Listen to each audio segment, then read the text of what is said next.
Ever heard of Murphy's Law? You know, the one that says, if anything can go wrong, it will. Well, if Murphy's Law ever strikes, this is the safest place to be. Lloyd's of London.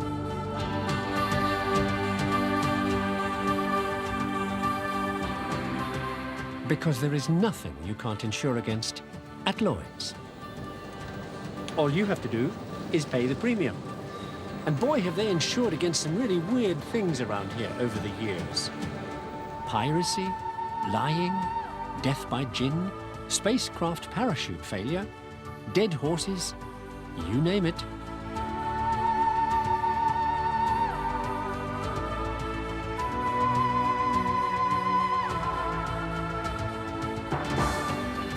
And the reason they can do all these crazy things, and sometimes insure stuff for hundreds of $1 million at a time, is because for 300 years, the underwriters here have spread the risk. Look, each underwriter takes a part of the risk until the entire risk is covered. At which point, Lloyd's can write the policy. And the whole astronomically risky business relies totally on two things: international law for determining responsibility if disaster strikes, and a signature from Lloyd's to determine responsibility if disaster strikes. Next to the two magic words that bind everybody under law. Sign here.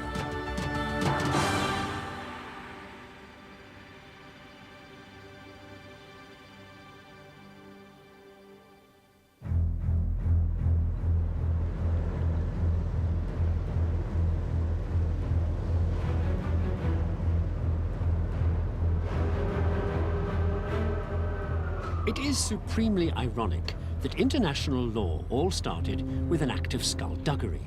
Here, in the world's busiest shipping lane, then and now, the Straits of Malacca, the stretch of water running between Indonesia and Singapore.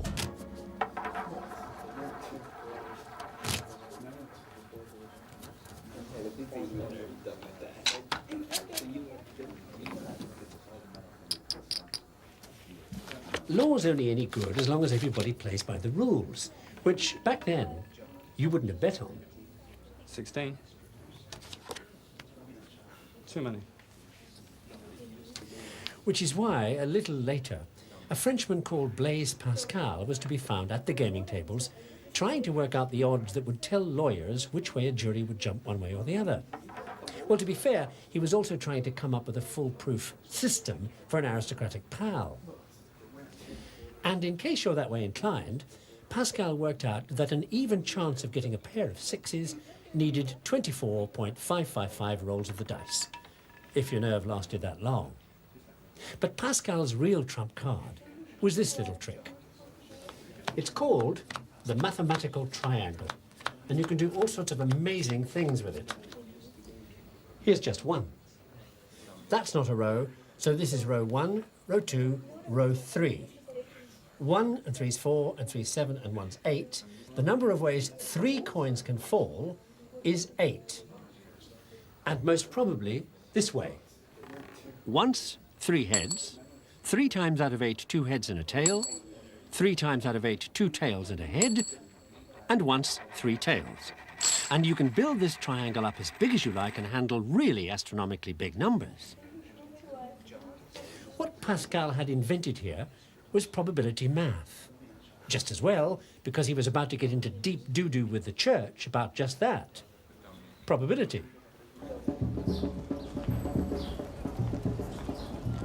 I suppose Pascal was the 17th century equivalent of a hippie, an unconventional free thinker. A very dangerous thing to be, back at a time when the church had power of thumbscrew. So when he got friendly with some freedom of conscience activists, very probably things were going to get nasty. Pascal's friends were called Jansenists. And basically they said, look, if you've got a problem with a matter of conscience that's bothering you, say like this, then you bother the church with it and the church will tell you what to do, because it's probable the church knows best. The Jansenists said, come on, it's much more probable you know best. After all, it's your conscience.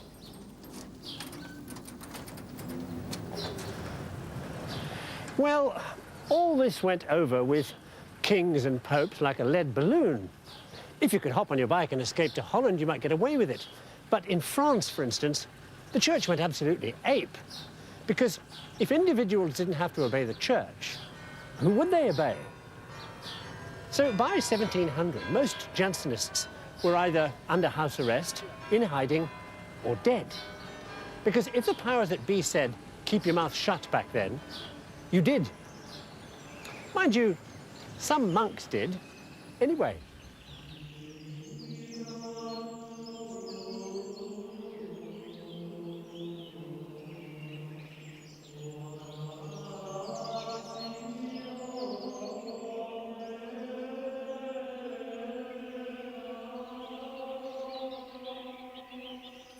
Here's a couple of 17th century monks dishing the dirt on the abbot, cracking the latest jokes, and generally networking. Want to listen in? Okay. Here you go.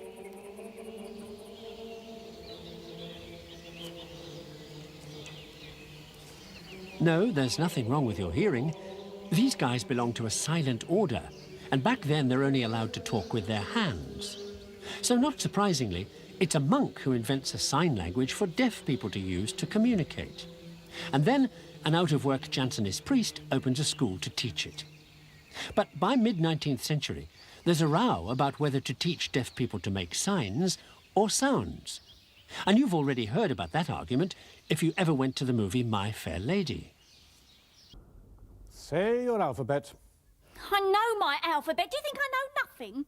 I don't need to be taught like a child. Professor Higgins in the original play is based on a real Scottish elocution teacher who'd invented something called visible speech, symbols for sounds that Higgins uses to write down Eliza Doolittle's speech patterns. A, B, C, D... Stop! Listen to this, Pickering. This is what we pay for as elementary education. This unfortunate animal has been locked up for 9 years in school at our expense to teach her to read and speak the language of Shakespeare and Milton. And the result is I, B, C, D. Say A, B, C, D. But I'm saying it! A, B, C... Stop! Say a cup of tea. A cup of tea. Put your tongue forward until it squeezes against the top of your lower teeth. Now say cup. Come on. Cup. The Scotsman's Visible Speech book pushed that idea about teaching deaf people to make sounds. It was an idea that would lead to one of the most important inventions in the modern world. Because in 1874, that Scots elocution teacher's son was in Boston teaching deaf people to talk. And his problem was, how would deaf people know when they were making the right noises? T, T, T, T. I can't hear no difference, except it sounds more genteel like when you say it. Well, if you can hear that difference, what the devil are you crying for? Pickering, give it a chocolate. By the time I've finished, we shall hear music in the weather patterns of Europe. The rain in Spain falls mainly on the plain. And then he came across this French gizmo. You speak down a horn at a thin membrane, it vibrates, and a bristle attached to it moves up and down and traces a wiggly line on smoked glass. The rain in Spain falls mainly Like this. on the plain. The rain in Spain. This gave our Scotsman's son an idea. If you could get a metal membrane to vibrate and wriggle a bit of iron in and out of a copper coil attached to a battery, you'd get wavy electricity that would go down a line and cause the reverse to happen at the other end, make another membrane wriggle and reproduce the original sound. By Jehovah, what have I done? We call the Scotsman's son's idea, and by the way, his name was Alexander Graham Bell, the telephone. رأينا أن الفرقة العاملة تتفق على تعريف هذه الجرائم وحتى الجرائم I'm obliged to deal with apartheid as a matter of Meanwhile, where the whole business of writing down speech as wriggly lines goes next, the international community and all that United Nations Geneva speak talk, every mind-numbing word of which has to be painstakingly recorded so it can be published in a dozen languages for nobody to read.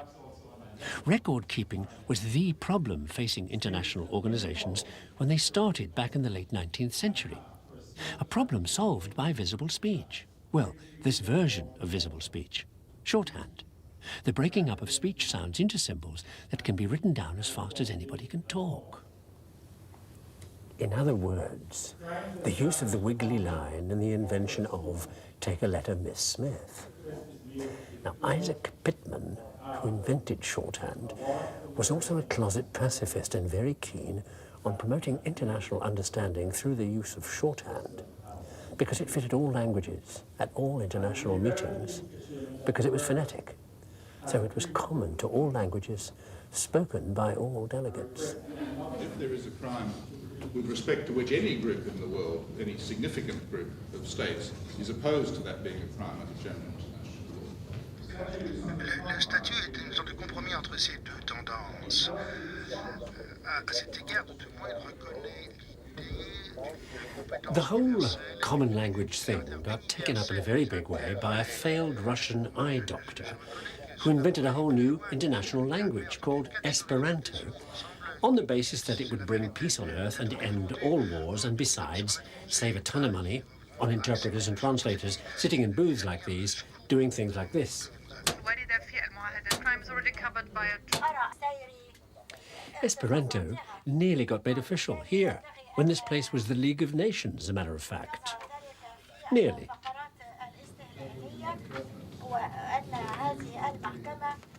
Well, even if Esperanto didn't catch on, at the end of the 19th century, with a war somewhere every 10 minutes, they were rather keen to find something that might help promote some measure of international understanding.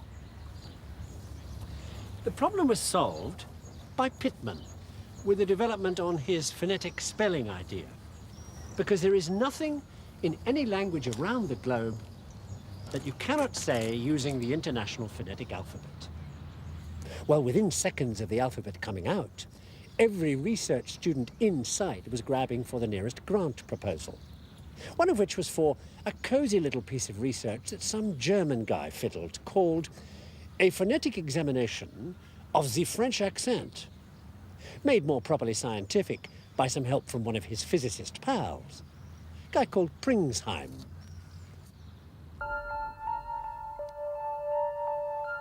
Katie. Is that you, Katie? Pringsheim's claim to fame was that he used this little toy, the radiometer, to study infrared radiation, because back then, everybody thought the little paddles spun round when any kind of radiation particles, infrared for instance, hit them. Katie. They were wrong, as it happens. Meanwhile, what's all this funny business about Katie? Katie, have you come to speak with us? I want to speak to you, Katie. Well, the guy in the middle is Sir William Crookes, who invented the radiometer and saw something that wasn't really happening. Radiometers being spun by light. He saw other things that weren't really happening too. Like Katie King, who was a ghost, and other such psychic stuff the Victorians were all heavily into. Why have you come to see us? Is it to see Sir William Crookes? Yes. There were even photographs of Sir William taken arm in arm with the ghostly Katie. So it was said. She's gone. Yes, she's gone. Just for tonight. Okay, back to the radiometer. And what wasn't really happening with it? Because it turned out it wasn't light that made the little vanes spin. It was common or garden heat flow.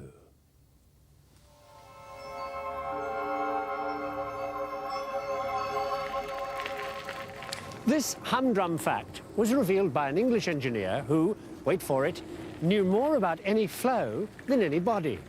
If it flowed, he could turn it into an equation. Imagine. Well, anyway, he said that the vacuum inside the radiometer wasn't a total vacuum, that there was a little bit of air left in there. So when the light heated up the radiometer's little vanes, it made the air molecules near them flow, and the flow pushed the vanes around. Name of Reynolds, this chap, thanks to which this is here. See, Reynolds put flat plates of different shapes into flowing liquid and saw turbulence, wakes, smooth flow, all that. And he came up with a way to work out what shape would give what flow. The speed of the flow times the density of the flow times the length of the plate gives you the plate's Reynolds number. That two people used at the beginning of this century to change the world, with Reynolds numbers for the behavior of airflow. Why I've been telling you this story riding my bike.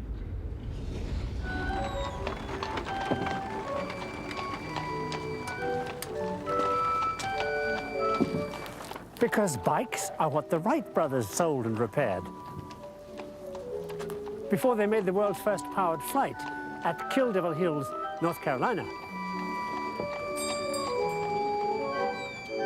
And because bikes used the first practical version of something without which the Wrights' plane engine or any other engine wouldn't have worked. And they wouldn't have succeeded in doing this.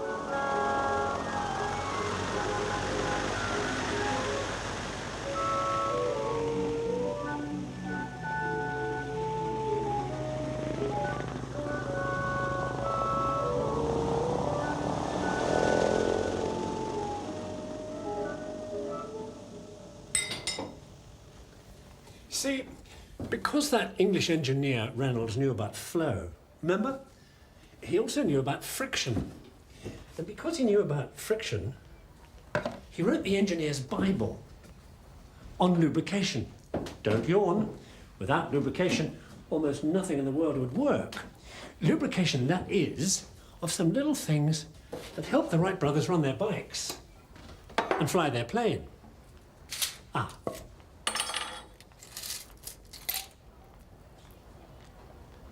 Ball bearings. King of ball bearings was a fellow called Streebeck, and in 1900 he did everything you could do to steel spheres. Ran them in grooves, fast and slow, hot and cold, large and small, heavy steel and light steel, day and night, months on end. Came up with the Streebeck equation, which tells you what a ball bearing will take before it goes fut. In your washing machine, in an airplane engine, or in this escalator. After Streebeck, you knew what you could do with steel balls. Which brings me back to where I started, for more reasons than one.